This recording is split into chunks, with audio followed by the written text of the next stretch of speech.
financié a una mujer que me decía amarme, hasta que descubrí que tenía otra pareja con quien planeaba mudarse a Europa, me dejó en la ruina, pero cuando su nuevo novio no quiso mantenerla, quiso volver, pero ya era demasiado tarde.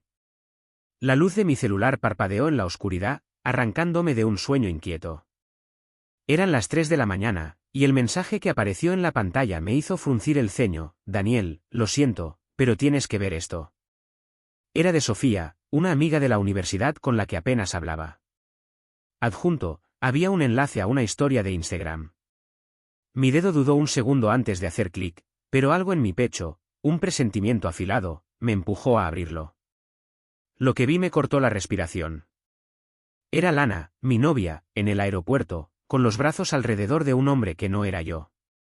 Sus labios se fundían con los de él en un beso lento, íntimo, mientras la cámara capturaba su sonrisa radiante.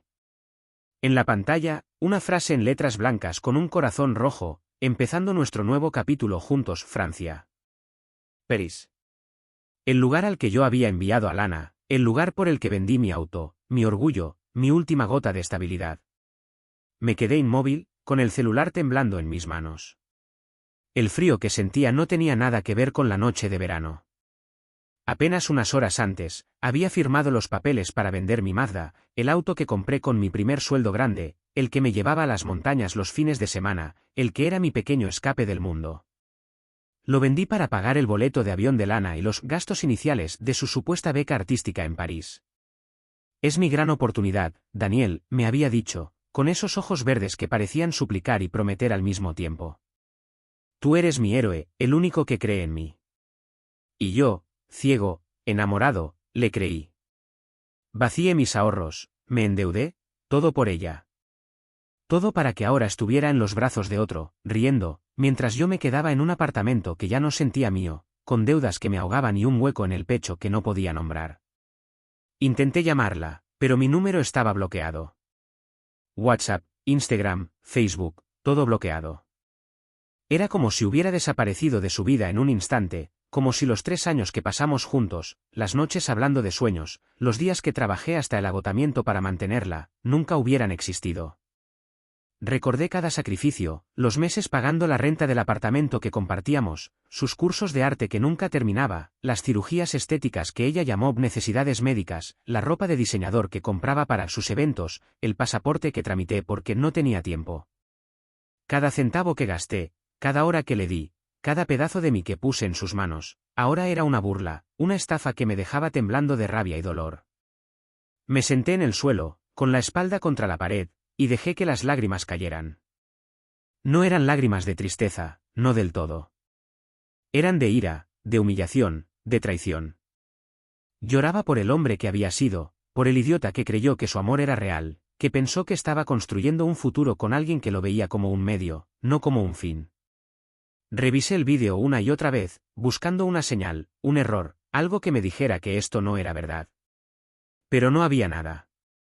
Solo la realidad, cruda y afilada. Lana me había usado, me había exprimido hasta dejarme seco, y ahora estaba empezando una nueva vida con alguien más, alguien que no era yo. Esa noche no dormí. Me quedé sentado en el suelo, con el celular apagado, mirando la pared vacía de mi apartamento. Pensé en escribirle, en gritarle, en exigirle una explicación, pero ¿para qué? Ella ya no estaba. Y yo, Daniel Brooks, 32 años, ingeniero, un hombre que alguna vez tuvo sueños propios, me di cuenta de algo que dolió más que su traición. Ese día no perdí a Lana. Perdí al idiota que era por haber creído en ella. Conocí a Lana hace 3 años, en una exposición de arte en el centro de la ciudad. No era mi ambiente, pero un amigo, Carlos, me convenció de ir. ¿Necesitas cultura, Daniel? ¿No todo es código y café?, dijo, riendo. Yo, un ingeniero de 29 años con un trabajo estable en una empresa de software, estaba aburrido, sosteniendo una copa de vino barato que sabía a cartón, cuando la vi. Lana estaba frente a un cuadro abstracto, con el cabello largo y rubio cayendo en ondas perfectas, un vestido rojo que abrazaba su figura como si fuera arte en sí misma, y una risa que llenaba el espacio. Hablaba con un grupo de artistas, gesticulando con pasión, como si el mundo entero dependiera de sus palabras. No sé qué me dio el valor, pero me acerqué, con el corazón latiendo fuerte, y dije lo primero que se me ocurrió: ¿te gusta el arte? Ella giró, me miró con esos ojos verdes que parecían ver a través de mí, y sonrió.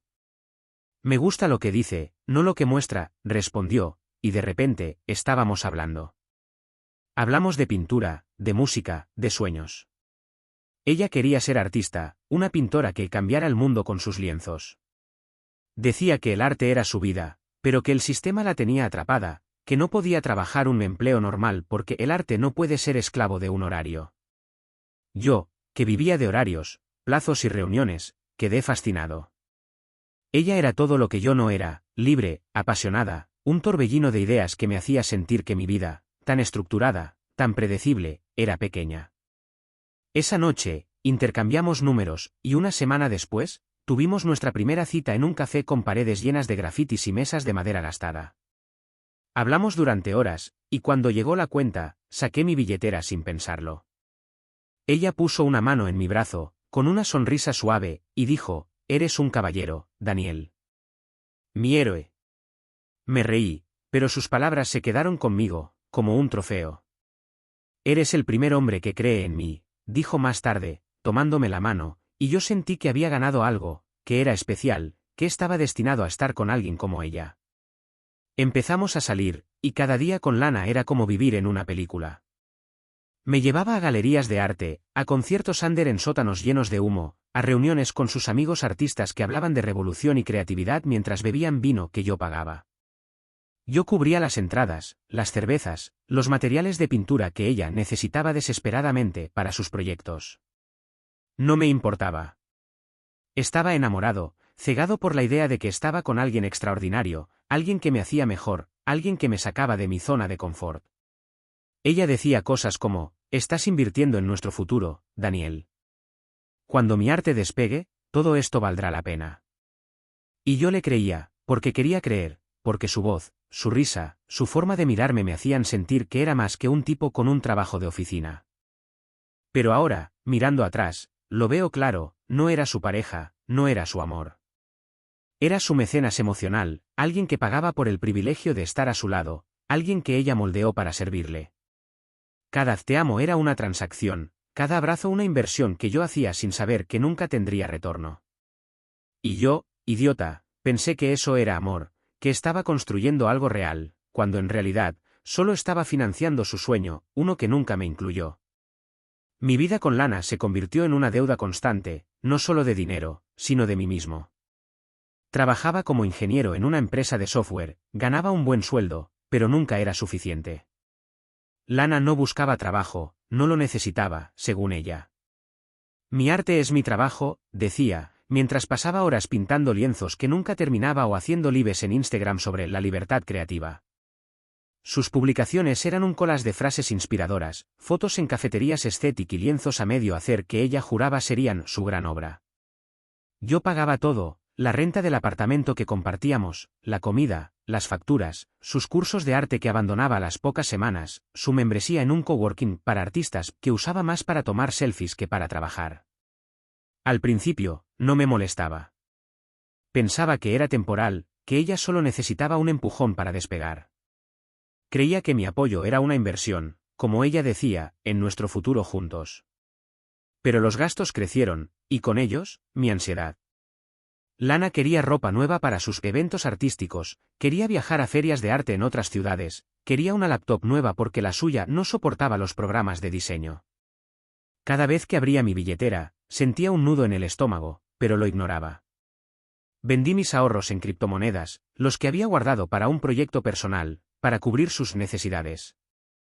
Vendí mis equipos de audio, los que usaba para mis pequeños experimentos musicales, porque ella dijo que el arte debía ser la prioridad.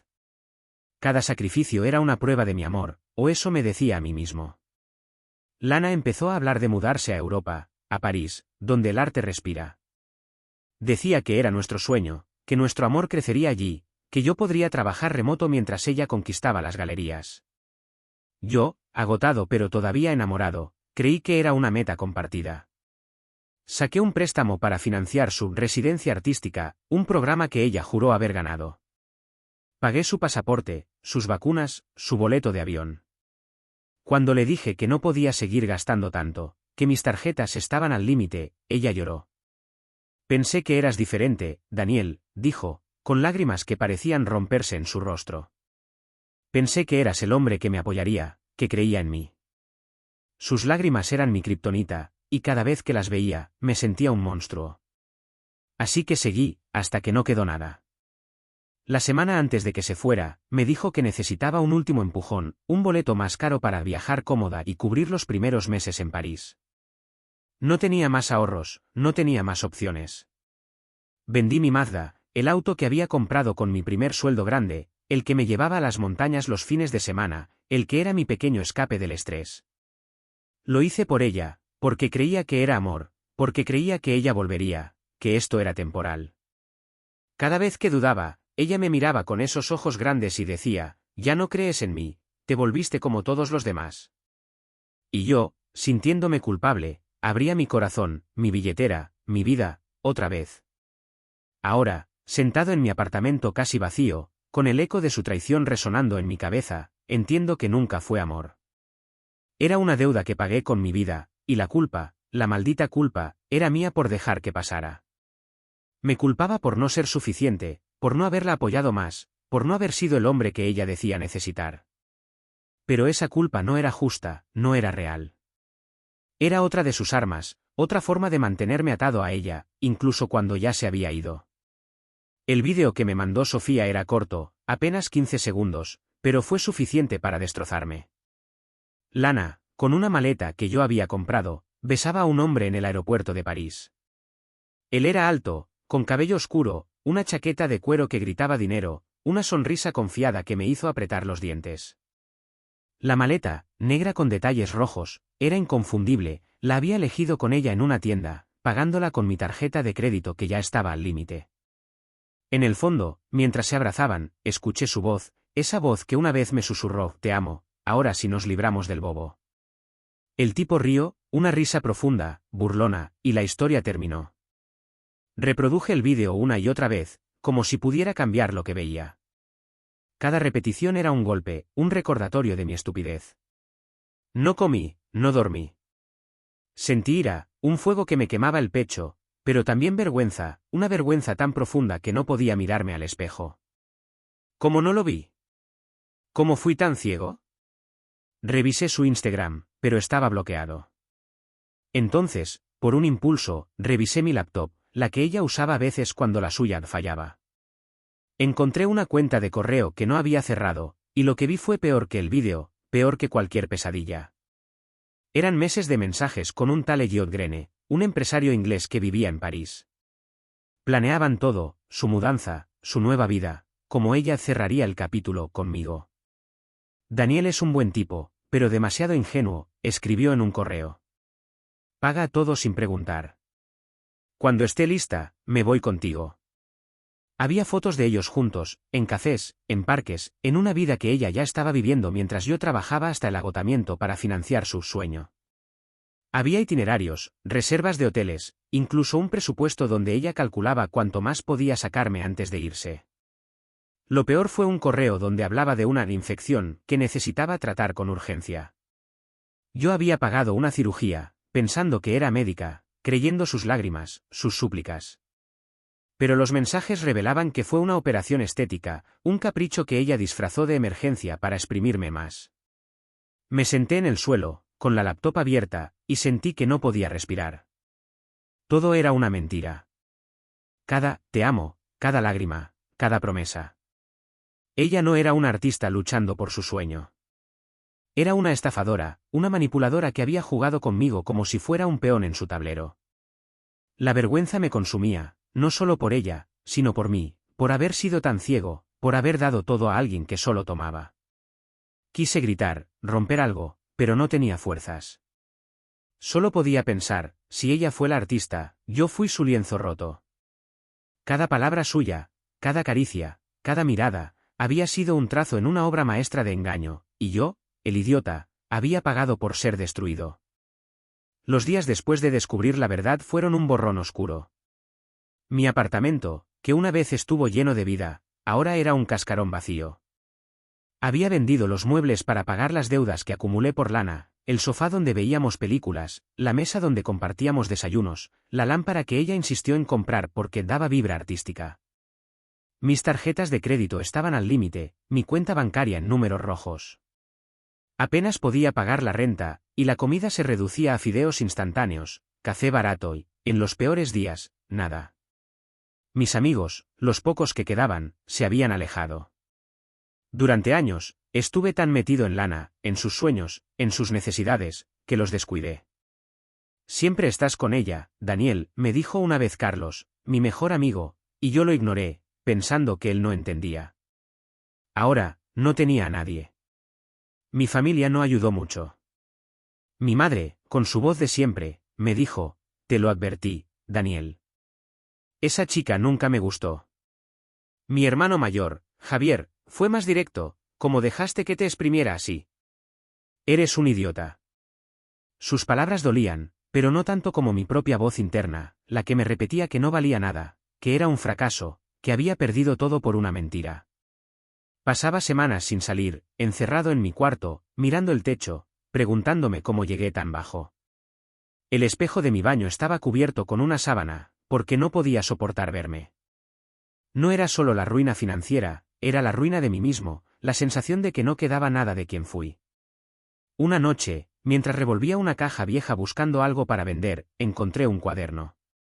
Era mío, de antes de Lana, lleno de ideas para proyectos, una app de finanzas para jóvenes, un software educativo para escuelas rurales, bocetos de un juego que quería desarrollar. Lo hojeé, y por un momento, recordé al Daniel que era antes, ambicioso, creativo, alguien que creía en sí mismo, que tenía planes más grandes que pagar las facturas de otra persona. Cerré el cuaderno, pero algo cambió. Fue pequeño, apenas un destello, pero suficiente para darme una razón para seguir. Decidí hacer limpieza total. Bloqueé todo lo relacionado con Lana, sus redes, su número, hasta los recuerdos que intentaban colarse en mi cabeza. Vendí el último mueble, una lámpara que ella había elegido, y me mudé a una habitación pequeña en las afueras. Era un cuchitril, con paredes descascaradas, un colchón en el suelo y un olor a humedad que nunca se iba. Pero era un comienzo, un espacio que era mío, no suyo. Por primera vez en meses, sentí que podía respirar, aunque el aire aún doliera. La desesperanza seguía ahí, pesada como una losa, pero ahora había un pequeño rayo de luz, una chispa que me decía que, tal vez, no todo estaba perdido. No quería vengarme, no al principio. Quería sanar, encontrar una forma de volver a ser yo, de reconstruir lo que Lana había destruido. Pero también quería que el mundo supiera, no por odio, sino porque necesitaba sacar el veneno que ella dejó en mí. Abrí una cuenta anónima en una plataforma y escribí mi historia, sin nombres, solo la verdad cruda, cómo financié a una mujer que me decía amarme, cómo me dejó en la ruina, cómo descubrí que todo era una mentira. Escribí hasta que mis dedos dolieron, hasta que cada palabra que guardé durante años salió como un torrente. No esperaba que nadie lo leyera, pero lo hicieron. Miles de personas compartieron el hilo, comentaron, me escribieron. Hombres que habían vivido algo parecido, mujeres que se disculpaban en nombre de las que usan el amor como arma. No estás solo, me escribió alguien, y por primera vez, lo creí. El hilo me dio algo que no esperaba, visibilidad. Un inversionista, que vio mi historia y supo que era ingeniero, me contactó por mensaje privado. Quería saber más sobre mis ideas, las que había enterrado por Lana. Le conté de mi app de finanzas para jóvenes, Money Mentor, un proyecto que había abandonado cuando ella se convirtió en mi prioridad. Una semana después, tenía un cheque para desarrollarla, un equipo pequeño pero dedicado, y una oportunidad que no creía merecer. Trabajé como nunca, día y noche, no por el dinero, sino por mí, por demostrarme que no estaba roto, que aún podía crear, que aún podía ser el hombre que soñé ser. La app se lanzó 6 meses después y fue un éxito. Jóvenes de todo el país la usaban para aprender a ahorrar, a invertir, a no caer en trampas como la que yo viví. Recibí correos de usuarios agradecidos, de padres que decían que sus hijos ahora entendían el valor del dinero, de chicos que evitaron deudas por seguir los consejos de la app. Cada mensaje era una pieza de mí que recuperaba, un recordatorio de que mi vida tenía valor, no por lo que podía dar a otros, sino por lo que podía construir para mí. Empecé a dar charlas, no sobre tecnología, sino sobre relaciones abusivas, sobre cómo los hombres también pueden ser víctimas y no deben callar. Hablaba en foros, en universidades, en podcast. Contaba mi historia, no para avergonzar a Lana, sino para que otros no cayeran en lo mismo. Cada charla era un paso hacia adelante, una forma de transformar mi dolor en algo útil, en algo que ayudara a otros a no perderse como yo me perdí. Entonces, llegó un mensaje inesperado. Era Elliot Grene, el tipo del vídeo. «¿Conoces a una tal Lana Mitchell?», escribió. Me robó mi laptop y desapareció después de que le dije que no podía mantenerla. Me quedé mirando la pantalla, con una mezcla de sorpresa y calma. Lana había intentado lo mismo con él, pero Elliot no era tan ingenuo como yo. Respondí, «Lo siento, hermano.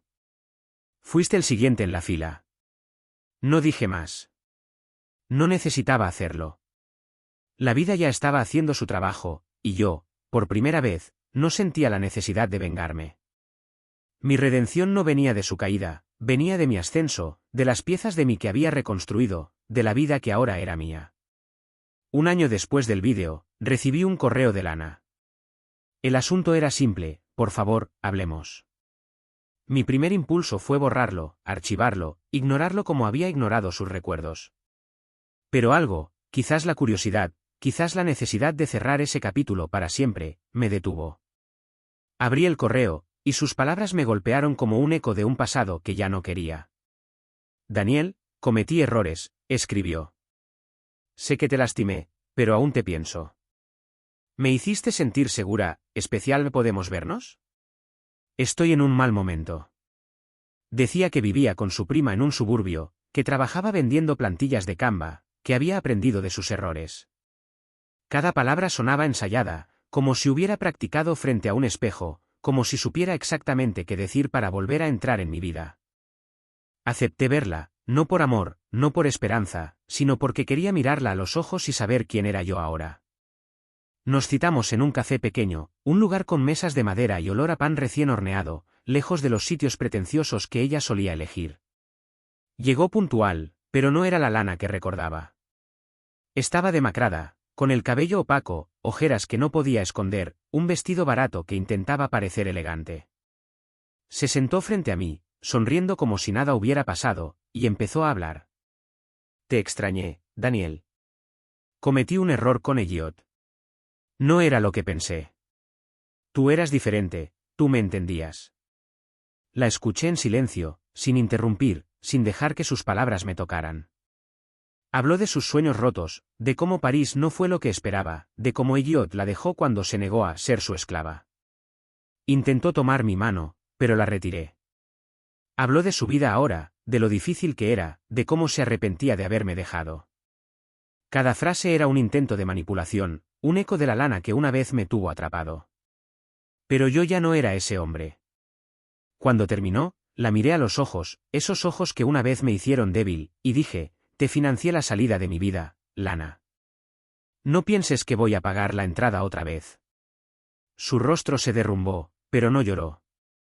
Solo asintió, como si supiera que no había vuelta atrás.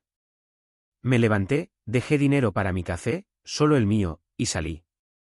Afuera, el aire era fresco, y por primera vez, no sentí nada por ella. Ni amor, ni odio, ni dolor. Solo paz, una paz que había ganado con sangre, sudor y lágrimas. Lana ya no era mi historia. Era un capítulo cerrado, y yo, por fin, era el autor de mi vida. Caminé por la calle, con las manos en los bolsillos, y sentí algo que no había sentido en años: libertad, no de ella, sino de mí mismo, de la versión de mí que ella había intentado destruir. Un año después de dejar a Lana en ese café, di mi primera conferencia grande. Era un evento sobre autosuperación emocional, con cientos de personas en un auditorio, mirando hacia mí. Estaba nervioso, con las manos sudando, el corazón latiendo fuerte, pero cuando subí al escenario, sentí que todo lo que había vivido me había preparado para esto. Hablé de relaciones manipuladoras, de cómo el amor puede convertirse en una trampa, de cómo los hombres también pueden ser víctimas y no deben callar. Conté mi historia, no con detalles morbosos, sino con verdad, cómo financié a una mujer que me decía amarme, cómo me dejó en la ruina, cómo descubrí que todo era una mentira, cómo me reconstruí desde las cenizas. El público aplaudió, pero no fue el aplauso lo que me marcó. Fue un mensaje que recibí después, de un chico joven que dijo: tu historia me abrió los ojos. Estaba con alguien como Lana, pero ya no más. Ese mensaje, y los miles que vinieron después, me dieron algo que Lana nunca pudo, respeto, no solo de otros, sino de mí mismo. Publiqué mi historia como un ebook gratuito, de la ruina al respeto, y se descargó miles de veces. Hombres y mujeres lo leían, compartían, debatían. Mi app, Money Mentor, ganó premios, y me invitaron a foros de inteligencia emocional, donde mi voz, antes silenciada, ahora resonaba. No tenía pareja, y estaba bien con eso. Había reconectado con mis amigos, con Carlos, con los que me esperaron cuando toqué fondo. Mi familia, aunque seguía con sus críticas, empezó a mirarme con un nuevo respeto. Mi madre, que nunca admitía estar equivocada, me abrazó un día y dijo, «Estoy orgullosa de ti, Daniel». Mi hermano, siempre tan duro, me invitó una cerveza y dijo, «Eres más fuerte de lo que pensé». Esas palabras, pequeñas pero reales, eran más valiosas que cualquier te amo de Lana. Una noche, solo en mi departamento, me permití llorar una última vez. No por Lana, no por el dolor. Lloré por mí, por el hombre que fui, por el que sobrevivió, por el que ahora estaba de pie, orgulloso, entero.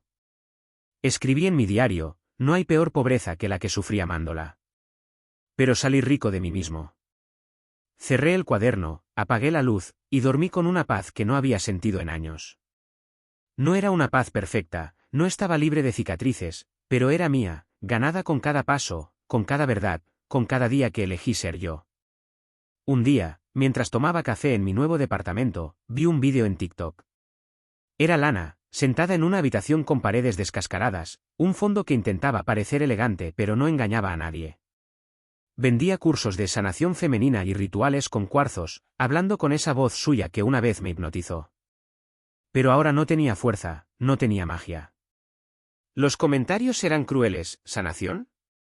Sana tu vida primero, esto es lo que pasa cuando quemas puentes. No sentí odio, ni satisfacción, ni siquiera lástima. Solo lejanía, como si estuviera viendo a una desconocida, a alguien que ya no tenía lugar en mi mundo. Recibí un mensaje de una chica joven, alguien que no conocía. Leí tu ebook, Daniel. Me ayudó a salir de una relación tóxica antes de que me destruyera. Gracias. Sonreí, no porque Lana estuviera en el fondo, sino porque mi historia, mi dolor, había servido para algo. Había convertido mis cenizas en algo que ayudaba a otros, y eso era más grande que cualquier venganza.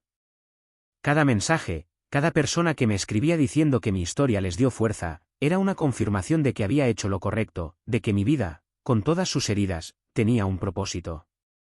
Cerré mi laptop y salí al balcón.